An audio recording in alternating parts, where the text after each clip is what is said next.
Board of Commissioners meeting. First item on the agenda is roll call. Bauer. Here. Gillen. Here. Malika. Here. Dockin. Here. And Miller. Here. Second item is the approval of minutes of March 10th. So move approval. Second. We have a motion by Commissioner Gillen, second by Commissioner Bauer, to approve minutes for March 10th. Any questions or corrections? If not, all those in favor say aye. Aye. All those opposed say nay. That carries. Next item is approval of minutes from March 17th. So move. Second. Thank you. Thank you. We have a motion by Commissioner Dawkins, second by Commissioner Gillen, to approve the minutes from March 17th. Any corrections? If not, we'll vote. All in favor say aye. Aye. Those opposed say nay. Motion carries. Next item, the approval of the agenda for today. So move for approval. Second. We have a motion by Commissioner Bauer and second by, we'll go with Commissioner Dawkins to approve the agenda. Any questions or changes? If not, we'll vote. All those in favor say aye. Aye. Those opposed say nay. All right, that carries. Moving on to assessor with Paul Knutson.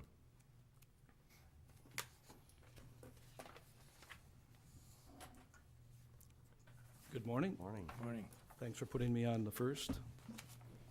I have a request today for county board action. This is a report that I supply you as a board every year. It's required by statute. And it's simply a listing of all changes made to the 2014 assessment that were merely clerical in nature, or changes that extend the homestead treatment or take a homestead away or something like that. And these are required to be available for public scrutiny. Look at it. They're in file in our office for every year. We got all kinds of them back there. So this ends up being the 2014 assessment, which was and these are changes since the County Board of Equalization, which we had last June. So I think you got that as an attachment on your new widget, or whatever you call your meeting planner. So I would then ask for the county board's approval. So move. Second. Okay, we have a motion by Commissioner Dawkins, second by Commissioner Gillen to approve the changes. Any questions or comments? If not, we'll vote. All those in favor say aye. Aye. Those opposed say nay. Motion carries. Thank All you, right, Paul. thank you. Next is Highway Department's Dennis Luby.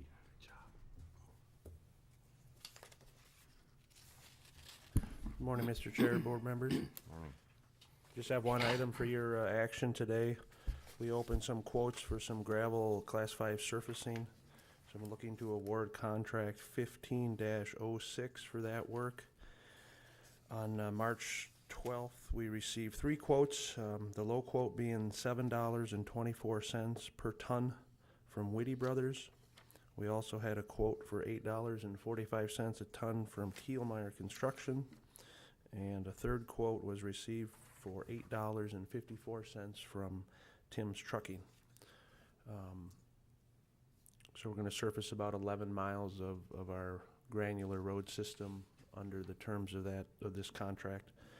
So I'd seek board approval to enter into a contract. Again, contract number 15-06 with Whitty Brothers in the amount of $7.24 a ton for material supplied on the road systems. I'll move to award that contract with 15-06 to Whitty Brothers, the low bidder. Second. Okay, we have a motion by Commissioner Bauer and a second by Commissioner Dawkins to approve the contract at 1506. Any questions, comments? Jake? Thank you, Mr. Chair. Do they deliver that to the site, or do we stockpile it? No, that's applied, surfacing applied to the road systems. We've got County Road 63, 64, 37, 66, and 271 on the list. About 11 miles that'll be supplied out on the road.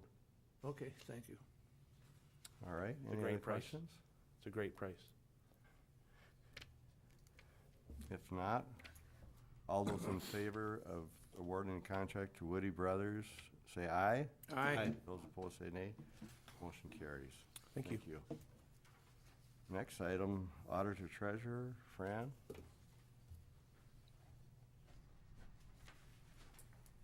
Good morning.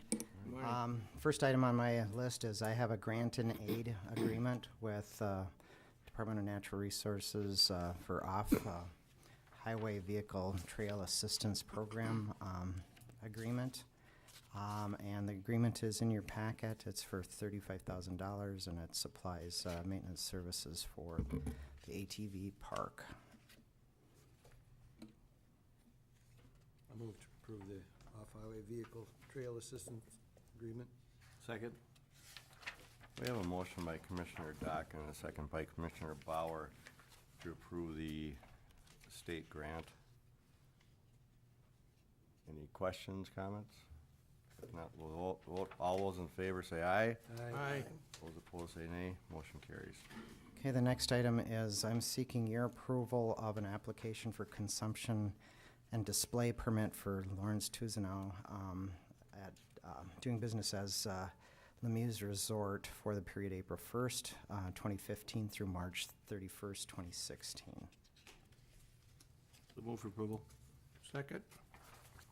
Okay, we have a motion by Commissioner Bauer, a second by Commissioner Gillen to approve the consumption and display permit for Lemieux Resort. Any questions, comments? If not, we'll vote. All those in favor say aye. Aye. Those opposed say nay. Motion carries. Okay, the next item, I'm seeking your approval of a Minnesota lawful application for exempt permit for Ducks Unlimited Northfield Chapter 113 on July 16th, 2015 with no waiting period. So moved. Second. Okay, we have a motion by Commissioner Maka, second by Commissioner Dockin to approve the exemption permits for Ducks Unlimited Northfield Chapter. Any questions, comments? If not, we'll vote. All those in favor say aye. Aye. Those opposed say nay. Motion carries.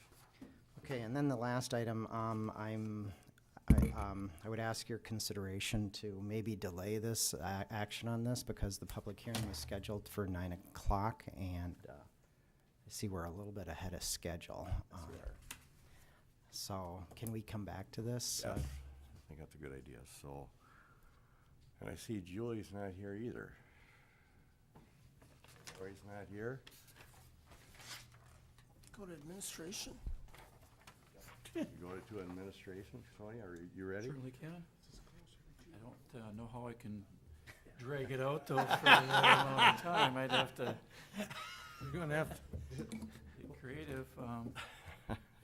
Commissioners, you have the consent agenda before you, and all these are routine items, or items that have been previously reviewed by the board for consideration. So move for approval of the consent agenda. Second.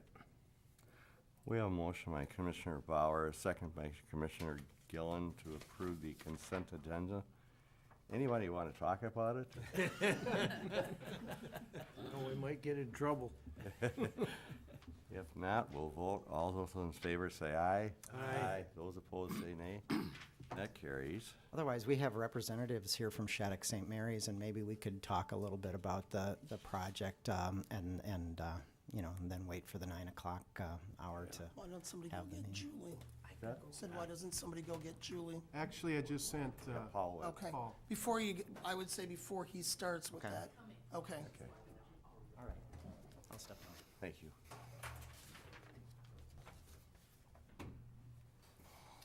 You're a little off on your time. Yeah. They don't give the option of 1 minute and 2 minutes.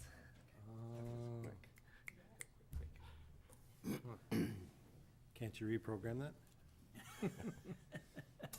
See your limitations? I have limitations. Yes. Rest assured, there's time to not run over, so it kind of balances Oh, out. okay. Suppose.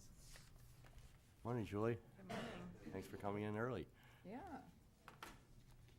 Hopefully I don't put you behind. I have a few items from the Planning Commission. The first item is a temporary equipment placement permit for aggregate crushing and washing for Thomas Mariska in Section 21 in Morristown Township, and the Planning Commission did recommend approval with 8 conditions. So moved. Second. We have a motion by Commissioner Malka, second by Commissioner Dockin to approve the temporary equipment placement permit. Any questions, comments? All those in favor say aye. Aye. Those opposed say nay. Motion carries. Next request is a temporary equipment placement permit for aggregate crushing for Kuhlmeyer Construction Incorporated in Section 12 of Walcott Township. The Planning Commission recommended approval with 8 conditions. So move approval with the 8 conditions? Second. We have a motion by Commissioner Gillen, second by Commissioner Bauer to approve the TEPP for Kuhlmeyer Construction. Any questions? If not, we'll vote. All those in favor say aye. Aye. Those opposed say nay. Motion carries. Next item is a request from Kuhlmeyer Construction for temporary equipment placement permit for aggregate crushing in Section 10 of Wheeling Township. Planning Commission recommended approval with 8 conditions. So move approval with the 8 conditions? Second. We have a motion by Commissioner Gillen, second by Commissioner Maka to approve the TEPP for Kuhlmeyer Construction again in Wheeling Township. Any questions? If not, we'll vote. All those in favor say aye. Aye. Those opposed say nay. Motion carries. We have another request from Kuhlmeyer Construction for temporary equipment placement permit for aggregate crushing in Section 34 of Webster Township. The Planning Commission recommended approval with 8 conditions. So move approval. I'll second that. We have a motion by Commissioner Dockin, second by Commissioner Gillen to approve a TEPP for Kuhlmeyer Construction, this time in Webster Township. Any questions, comments? If not, we'll vote. All those in favor say aye. Aye. Those opposed say nay. Passes. Next request is a conditional use permit for temporary farm dwelling for Tammy Bauer in Section 14 of Cannon City Township. The Planning Commission recommended approval with 4 conditions. So move approval with the 4 conditions? Second. We have a motion by Commissioner Gillen, second by Commissioner Dockin to approve a CUP for Tammy Bauer in Cannon City Township. Any questions, comments? If not, we'll vote. All those in favor say aye. Aye. Those opposed say nay. Motion carries. Next request is a request for a conditional use permit for grade and fill for Warren Barsness in Section 1 of Webster Township. The Planning Commission did recommend approval with 4 conditions. So move approval. Second. We have a motion by Commissioner Dockin, second by Commissioner Maka to approve a CUP for Warren Barsness in Webster Township. Questions, comments? If not, we'll vote. All those in favor say aye. Aye. Those opposed say nay. Motion carries. The next request is actually a zoning ordinance request from Sun Edison to allow solar energy production as a primary use in the agricultural district as a permitted or conditional use. The Planning Commission did hear this item and recommended adding solar energy production as a conditional use in the agricultural district. Table 508-1, an excerpt from that is included in your packet. The Planning Commission did recommend moving forward with this and having the board set a public hearing and intent to enact for May 7th. So moved. Second? We have a motion by Commissioner Maka, second by Commissioner Gillen to approve request for a zoning ordinance amendment to allow solar energy production in an agricultural district. Any questions, comments? Go ahead, Jeff. Thank you, Mr. Chair. I guess, I'm not saying this is a huge step or anything, but it's, I don't really know that we've addressed the whole solar farm issues that are coming up here. And I'm not maybe public comment would be in order, I guess, to really figure out where we're going or what direction we're going. But I also am a little bit leery about, and not that in future dates it couldn't be changed and amended to other parts of other than just the agriculture district.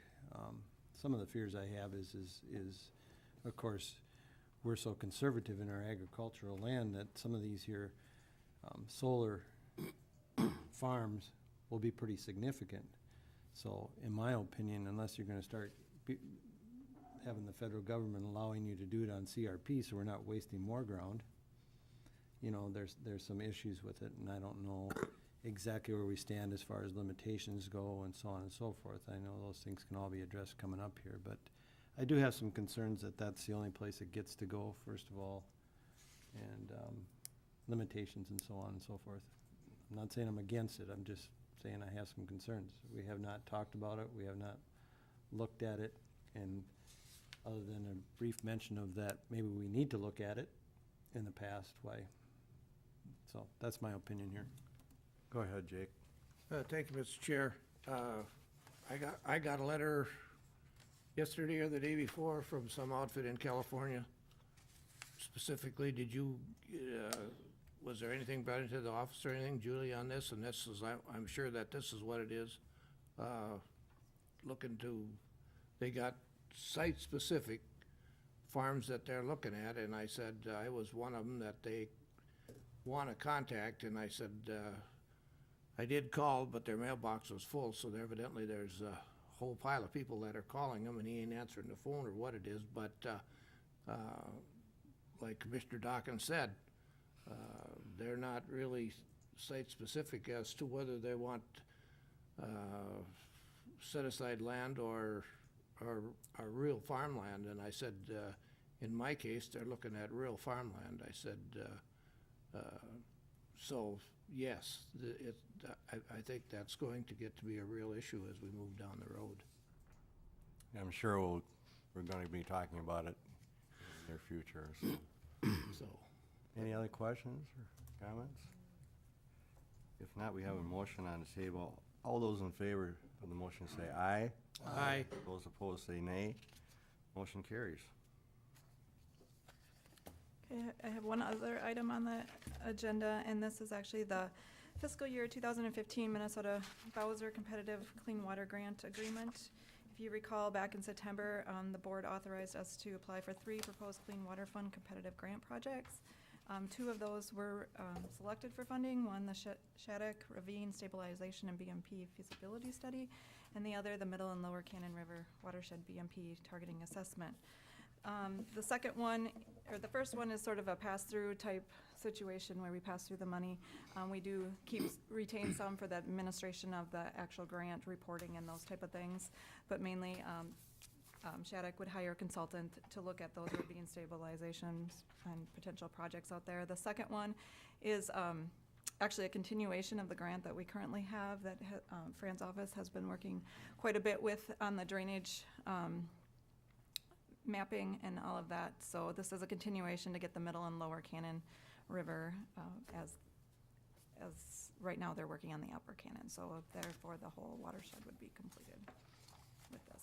So at this point, we're just asking for board approval of the actual grant agreements for these 2 selected funds. So moved. Second. We have a motion by Commissioner Maka, second by Commissioner Dockin to approve the grant agreement. Any questions or comments? If not, we'll vote. All those in favor say aye. Aye. Those opposed say nay. Motion carries. Thank you. Thank you, Julie. Now we'll go back up to Auditor Treasurer, and we'll start on some information first. We'll have the public hearing at 9 o'clock. All right. For your consideration today, we have Resolution 15-018, and that will be something that is undertaken after our public hearing at 9 o'clock. We have some representatives from Shattuck St. Mary's that have an exciting proposal to issue bonds to finance the construction of some facilities at the Shattuck St. Mary's campus, along with refunding some bonds that they previously issued. With their ability to issue bonds through the county, they're able to garner tax-exempt status, which will provide a savings and interest cost to them, and that's why they're here in front of us. And we do, the board 2 weeks ago did review the policy that we have for issuing debt, and this was a very attractive proposal, and they have been a very good business for our community and have provided a lot of good paying jobs, and this will also provide some construction jobs, which is beneficial. So with that, I'll have their representatives come up and talk a little bit more about the project that the board will, that will have the public hearing on. Good morning, Commissioners. To echo what Fran stated, the project, we could call it, is basically just real estate and construction projects on the core campus in Rice County, primarily relating to dormitories, with additional deferred maintenance projects and other projects on the main campus as well. And Jeff Lorenzen, our facilities coordinator, is here also if he wants to elaborate on any specific projects, but that's primarily their dormitories. What other ones would you? Well, we're adding 2 new dormitories. We're adding about 5,000 square feet onto one existing dorm and then building a new, I don't know if you've seen the pipe along the side of the road there, that's doing about a 20,000 square foot dorm, new dorm there. Then we're gonna upgrade the facades of a couple of the existing dorms. Also, we're looking at performing arts. We're not just a hockey school. We're doing performing arts and a building and a new kitchen as well. That kind of having to take down the physical plant. We're going to go our 1950s boiler that's probably about a 40% efficient. And we're going to put high efficient boilers into each one of the buildings, kind of zone them off separately then too. So that's kind of, and then of course then we have the deferred maintenance on buildings built over 100 years ago. There's a lot of tuck pointing, new roofs, and creaks and groans, and rotting wood and things like that that also need to be addressed.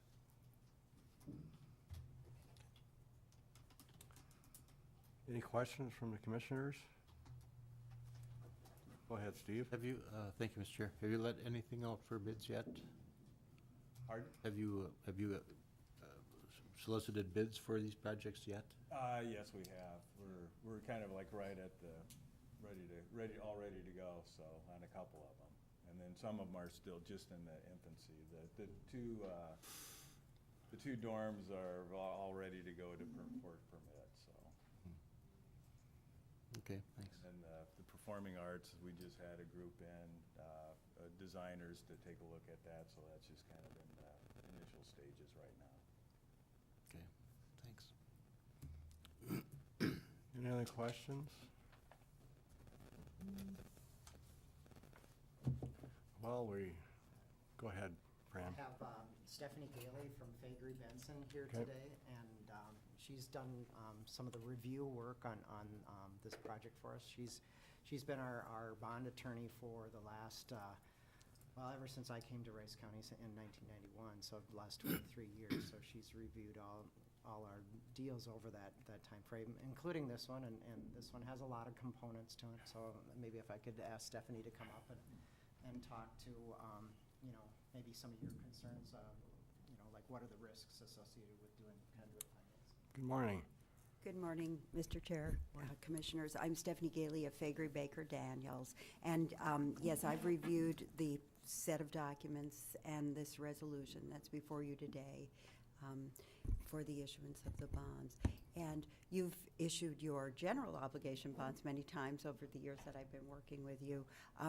This is a more rare transaction for you in that what you're doing here is conduit revenue bonds. So although they are issued by Rice County, it is very clear that the obligation to repay the bonds is solely from monies that are made available to you by the borrower. And it's quite clear both under the statutory authorization as well as all of the legal documentation as well as the understanding of the marketplace as to how these types of revenue bonds work. So in no event, even if there should be any shortage of funds available to pay the bonds, in no event would the county have any liability with respect to the payment of bonds. I'm happy to answer any specific questions you have as well, but I know that's the most important thing that you need to know. Any questions? Go ahead, Jake. Thank you, Mr. Chair. If there were to be some unforeseen fund shortage, who's gonna pick up that shortage then? I mean, you tell us we're not responsible. That's right. But they're going through our facility to accommodate what they want, because they can't get it any other way, at this time anyhow. And so who is gonna be responsible? Well, ultimately, the bond purchasers are investing in the obligation of the corporation. You know, they will, as always, if somebody defaults on their debt, you know, there are workout, there's, you know, there's foreclosure. Ultimately, sometimes, you know, the bondholders aren't made whole. But, you know, it's purchasing a bond or a debt or, you know, any type of security. In this case, it's this conduit, so it has your name on it, but it is a security that's issued by the school. And if they're unable to pay it back, you know, ultimately, I mean, just sort of, ultimately, there's bankruptcy always, and there's, you know, there are, I hope it never comes to that, and I think, you know, the assumption is it doesn't come to that, but, right. But that is, but, you know, you should think of it, I mean, it is like any other investment. Well, that's kind of why I asked the question. I said, I know we've been involved in a couple of these before, but I said, you know, you get out in the public and they read this, and just like it says, it's there's no responsibility on the county other than it's a tool we've got to borrow money ourselves, and I said, this is gonna basically use up all of ours for this year, so, go ahead. Yeah, those are sort of, yes, I'm sorry for interrupting you, but I just, yeah, you know, your point is right. It is your bond, but once again, this is a pretty well-known type of security, type of municipal bond in the marketplace. Counties are less frequent issuers of this type of debt than cities or local authorities, and that's just because of the way our statutes work here in Minnesota. It is, you know, less frequent for a county to do it. That's why you haven't seen it very much over the years, but municipalities, you know, issue this kind of debt. Well, if the city would have been able to do it, they would have done it. That's correct. That's why they came to us, because the city That's correct. could not do it at this time. So I said, that is understandable, so, Yes. thank you. Yeah. Jeff? Just, I'm fairly comfortable with the fact that school's been there for quite some time, and I don't think it's going away. I don't think that, you know, the risk is rather minimal on our behalf, but the questions that Commissioner Gillen asked, I think, are legitimate questions. The only other question I would have in addition to that is if there would be, by some chance, that some kind of default, would it affect our rating or in any other way? You know, I mean, that would be really the only risk that I am foreseeing. If it doesn't affect that way, then we're pretty much Right, out yeah. of the risk zone. Yes, that's right. It would not affect your credit rating at all. Yeah. Well, the only risk we would have is headline risk. I mean, we're issuing bonds. And, But we have a good reporter that always reports real well. Yeah. Thanks for bringing that out, Pratt. Any other comments, questions? If not, I think it's 9 o'clock, and we'll open the public hearing on this issue. Anybody wishing to speak on this issue, come on up, state your name and address. And nobody? Okay, we'll close the public hearing and bring it back to Fran. And All right, with that, included in your packet is Resolution 15-018, adopting the, let me read the title of it. Giving approval to the issuance of revenue bonds for Shattuck St. Mary's School project under Minnesota statutes, chapters 469.152 through 469.1655. So moved to approve resolution 15-018, or to adopt resolution 15-018. Second. we have a motion by Commissioner Bauer and a second by Commissioner Malka. Any questions or comments? If not, we'll vote. All those in favor, say aye. Aye. Those opposed, say nay. Motion carries. Thank you very much. So then Tony and I and maybe the board chair will end up establishing a closing date and sign the necessary documents, and that probably will be in May sometime, so. Sounds good. All right, Thank you so much. All right. All right, the only thing left now is, Lori's not here? We can go get her. Yeah, we're We're gonna be going into closed session for performance review. You're here with Kielmeyer's? Yeah, we already took care of your stuff a little bit ago, so Yeah. you're all good. You too. Cool.